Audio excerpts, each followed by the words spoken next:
Hello, everyone, guys. I am so pumped today. You have no idea what kind of treat I have for you. Is again in my conversation with a wonderful lady. Her name is Ginger Johnson, and I'd like to share with you just a couple little things so you understand. How did I ever come across Ginger Johnson? Guess what? She used one of her biggest skills and her biggest talent, which is connecting with people, and she connected with me. She's one of my mastermind pals, and basically that's how I met her. And upon chatting with her a little bit, I said, you know what, this woman has so many gifts, so many talents. I need to share her with my audience, and here she is. So just a couple things. Ginger is a speaker. She's an author. She wrote a couple amazing books. About the books, I let her talk because especially one of them, it's life-changing, especially for people who are out there trying to do businesses. Kind of you. I said she's a speaker, but she's the very first person that actually got to have a TEDx talk on a topic that will blow your mind when I explain it. And I need to tell you guys, this is not some talk. You'll never forget once you listen to it. Ginger also is an entrepreneur. She's a trainer. She's a coach. So let's dive right into it. Let's. Please tell me, when the first time in your life did you realize that you had a message that you want to share with the rest of the world? Wow, that's a great question. First time I realized, well, I had a message I wanted. You really got me thinking. This is good. This is good. This is your why. You got to know your why. So probably the first time I realized, Jola, that I had a message I wanted to share was when I had a company I was previously focusing on, Women Enjoying Beer. And I started that company by asking a pretty seemingly innocuous question. And that led me down a path I could not have predicted, thought about in advance. And as soon as I realized what I was doing with that, which was a little farther down the path, then it hit me like, wow, this information could change the world. And so then that's when I think I really started becoming an advocate of a different idea than the status quo. Yes, and I need to make a little addition to this, because those two words, women and beer, they were the actually first words that got me really super excited and interested, because I was like, what can possibly these two words have in common? Because me, being a woman who actually hates beer, even smell of it, I said, no, I need to go deeper. Later on, I found out that was just a cover-up title that had literally very little to do with this whole title, because we can go deeper into your talk, and I'd love you next to talk about your TEDx talk, and please explain to the public a little bit deeper what does actually mean that they should then be selling women pink hammers.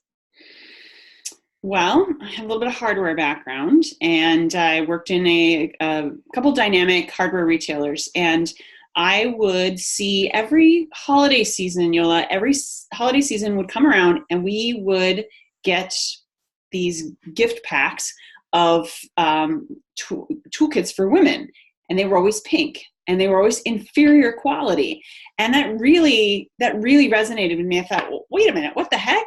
That doesn't make any sense. I need a serious tool. And why is my gender even part of this conversation of what you're trying to theoretically give me to help myself? So that piece of the talk is very real. I can still see those in my head. I can still see those little sets, and not to denigrate, because some of them are actually decent quality, but it's the overarching pouring the pink sauce on something that's supposedly for a quote woman is just a whole bunch of baloney. So when I was going whole hog with Women Enjoying Beer, studying why more women didn't enjoy beer, what was that about, I uncovered so many things. And I would bet, Jola, if you and I sat down, I could find a beer you liked, because what's not happened is, what hadn't happened was looking at you as a person, as taste buds, as brains. They were just looking at you for your ovaries, your reproductive system, your like you're gender only, and that just didn't make any sense to me. So the pink hammer was an example of that.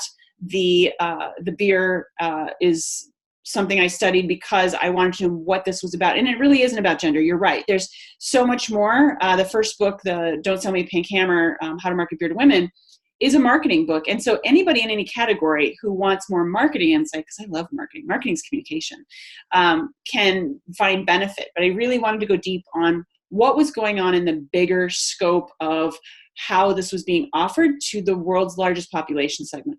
This was exactly my next line, that exactly who is smart enough to see that this title again is just so like not basically for women and beer. You can market any product that previously people didn't think it's good for specific audience, and do it in a very smart way. You as this expert marketer use this language that entice people to think about things in a very original way, and that's what gets me excited. Another thing is that right now what you're doing, and I would like to ask about that next, is you swiftly shift your brand from women and beer into something that I call your biggest talent and your biggest skill, which is connecting with people. So your current brand is about helping people connect generally, very generally. And I let you talk about it because you do it so beautifully about, telling people how to connect with purpose without expecting anything in exchange. But before I go there, I want to say that connecting part, it's again a part of your message from marketing, right? Because if you have a proper connection, you can do anything with it on relationship level, in a business level.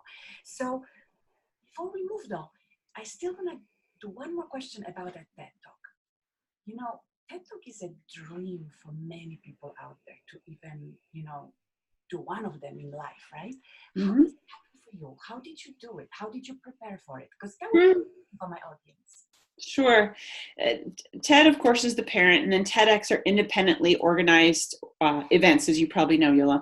And so it was on my list of a personal and professional accomplishment. I did it for two reasons. I did it because it was a big goal, and I did it for leverage for my business. I won't kid anybody. Absolutely, I wanted to do that. A lot of people don't necessarily use that as one of their inspirations. I did because I knew the world goes to TED, and if the world goes to TED and TEDx, well, then that helps whatever our mission is out. Because anytime the world is going to someplace already, YouTube, Google, whatever it is, when it's that nexus and people go there actively on purpose, that really spoke to me. I'm searching for my next one now. I want to go ahead and do it on connectivity, because the first one was the hammer of women in beer.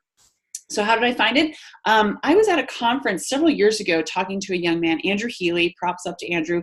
He's a marketer as well. We were at the same conference together, and we started a conversation. Just started a conversation. It's what I do. People can't get away from me.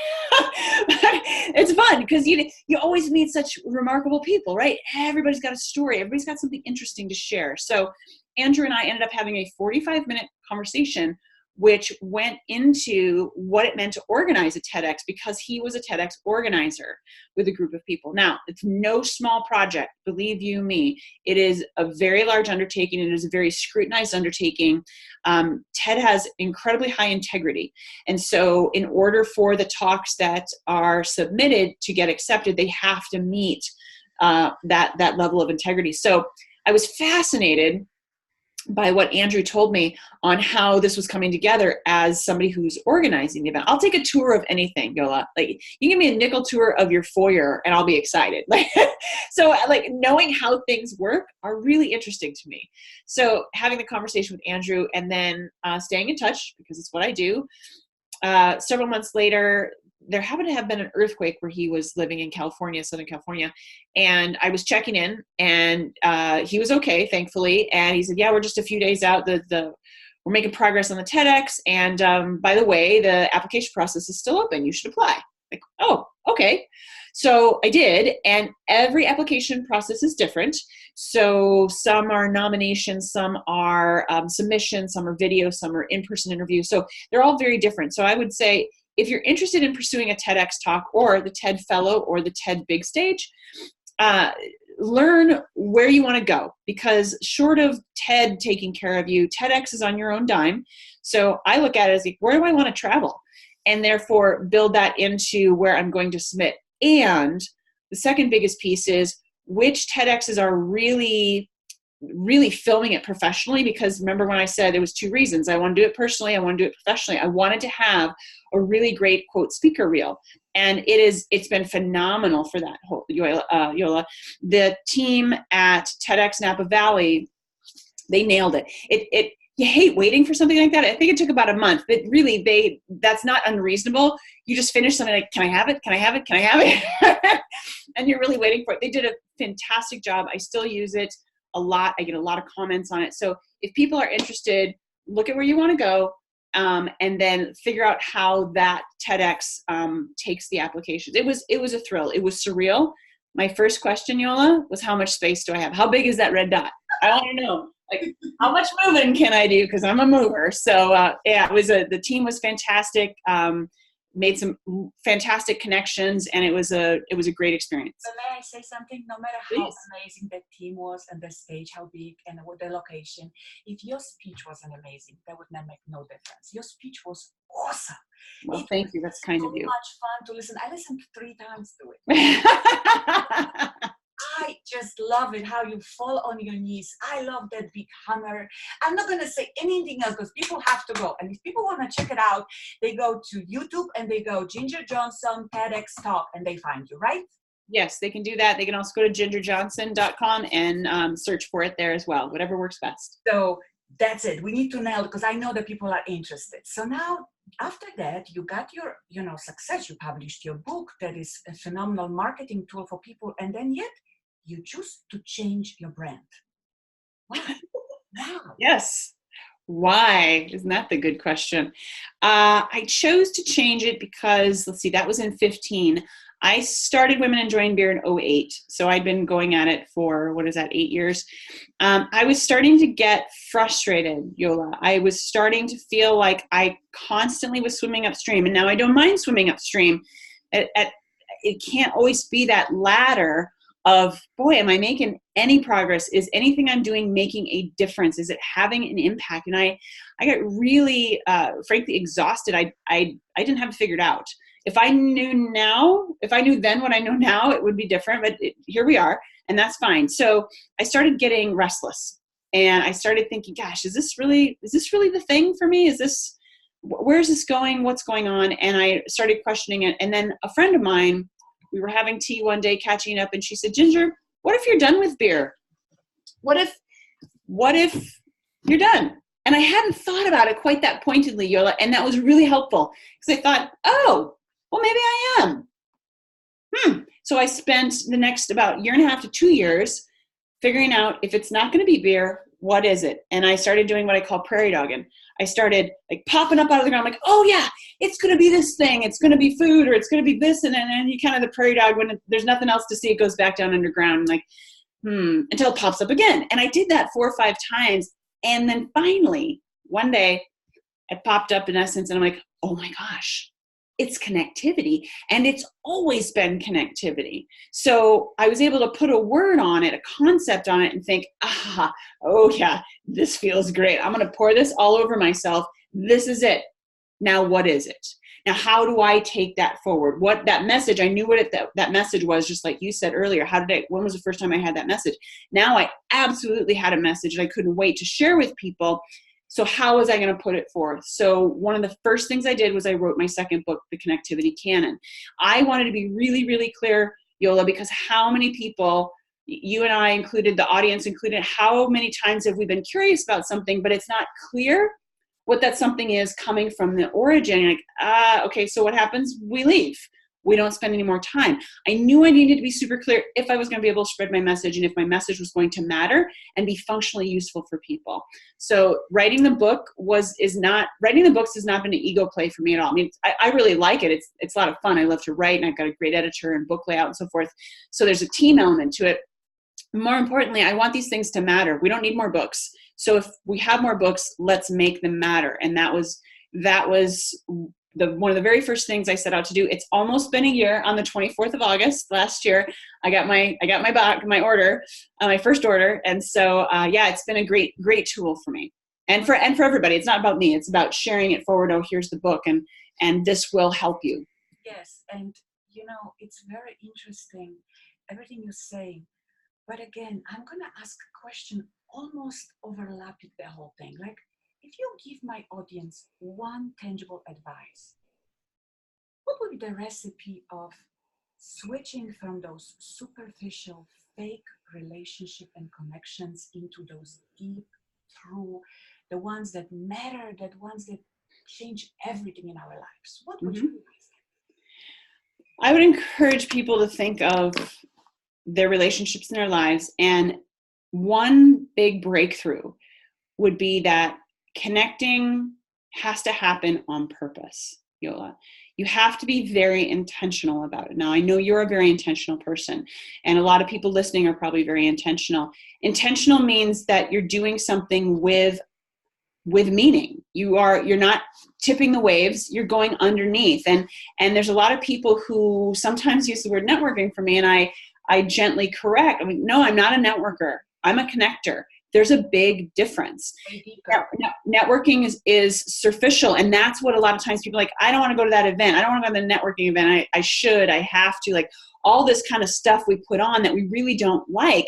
Now, that doesn't make the word networking bad. It's actually a great word, but we've convoluted it what it is. So I focus on connectivity, and that one thing, that breakthrough that I can share with your audience is be very intentional, choose one person at a time, be fully present, and keep going. Even if there's 1,000 people in the room, don't start looking around, seeing who else do I think I need to be talking to, or who should I be with. Like, kill the shoulds and the have-tos. That intention is, if you and I are in the room to each other, we are the only people in the room until we wrap that up, whatever that looks like, and then tra-la, tra-la. But be intentional and focus in that moment of who that person is. The follow-up to that, Jola, is that if that is a great interaction, terrific, if you can keep it going or not, and I talk about all that in my book, and give yourself permission that if it's not a great connection, to keep moving. Thank them for their time. Like, wow, it's great to meet you. See you later, or whatever. I mean, that's really surface level, but we tend to hang on or think that we are obligated, and we are not. That's right. I love it, because so many times we meet people in life that we either feel bad or, life is too short to waste time on anything. And going back to the clarity part, we have to be clear what we really want from our connections. What are we seeking for? I'm a high performance coach. Clarity is one of the most important high performance pillars. That's what I try to help people with, find clarity. So I love that you say that. And now, let's talk about connectivity in business, right? Mm-hmm. So there's so many people out there trying to build their new businesses, either in sales or let's say coaching or let's say any type of thought leadership out there. And they're going after their clients and they're like, buy from them, buy this, do that. And the people are like, oh my God, I'm so tired of all this constant push and push and push. And here's Ginger that does it in such a subtle way, because your recipe is... there's no pushy, there's no salesy. Connectivity is the human condition, in my opinion. And so it doesn't matter if it's business or if it's not business. To me, just like you, Jola, who you are is what you do. What comes out of you is a manifestation of how you want to serve the world. And if that's business focused, meaning if there's a transaction, if there's sales, if there's money changed hands, if there's effort changed hands, if there's energy involved, whatever it is, I don't separate the two, because who I am is what I do. And so my energy is coming along with me. So what we want to focus on is building the relationship. The old model, Jola, that I know you're well aware of sales is overcoming objection and doing all these things that feel pushy. Well, those terms come from those experiences. Nobody wants to feel sold to. Nobody wants to feel pushed on. Nobody wants to have buyer's remorse. All these things come from conventional sales training, when what we need to focus on is connectivity and relationship starting and building. It's not just it's not enough to say, oh yeah, business is relationships. No, we really need to understand what the hell that really means. If we focus on building one relationship at a time, we will get the sales. We will serve, but we have to start with a service mindset first. So if you're starting off in something, whatever age you are, whatever your experience is, whatever it is, focus on one person at a time, just like that breakthrough. Have the intention that I want to find one person who's doing something interesting, and I'm going to see if I can serve them. And then let's go from there. Yes, that service part, that servant mindset. I think this is the key. Mm-hmm. Right. It's like so important that it's not about us, not what we have, but how can we help with what we have other people, right? And that's once people understand that, they can move mountains, right? They can. And I would say one little add-on to that, I think you would agree with this, is that you've got to take care of yourself first. And having the service mindset doesn't mean you're a pushover. It doesn't mean you denigrate. It doesn't mean you don't charge for your work. It doesn't put you down the miasma of what I call the nonprofit thinking sometimes. Not all nonprofits think this way, but a lot of people in a service-oriented work, meaning it's more of a human-to-human relationship instead of maybe human to mechanical or whatever it is. Like, I absolutely discourage people to think that way, because if you do, then it's the culture of lack. Yes. And there's plenty of abundance in service. And so take care of yourself first, serve yourself first, and then you can serve people. And boy, isn't that the atom bomb going off. When we feel great and we're serving and we're in that groove, there's nothing better. And the impact we have is remarkable. So I have one more question, and this is one of my favorite coaching questions. And it goes like this. Ginger, if I handed you a magic wand and you could get or be or have anything in the world, paint the picture for me. So get or be anything? Just paint the ideal situation. It's snowing out, and I'm on the front porch of my home in Jackson, Wyoming, or thereabouts. I see the Tetons, my fine husband and my 2 kids with 4 legs apiece, as it should be. We're all frolicking in the snow, having a great time. I've just gotten home from a great event. Lots of people there. Had a tremendous opportunity for a couple days to really be together and to go deep into connectivity, help them change their lives, help them learn how to change their lives. Knowing that there was way more of that to come. There's another event coming up. It's what I love. That momentum and that energy of a group is like nothing else to me, Jola. And that's my vision. That's 3 years from now. That's that question. You and I are having a cup of tea or a beer, because I'm going to find one you're going to like, and say we're both so happy. And this is how my life looks, because I am focused. I've got the clarity, and that's what's happening. And the impact of being able to share and teach with other people who then go ahead and share and teach, and so on and so on. That's what it looks like. And I have actually something to share with the audience, because you're saying 3 years from now. I'm not saying that I'm a fortune, teller. I don't know if it's going to happen for you 3 years. Maybe it happens this year, because guess what, guys?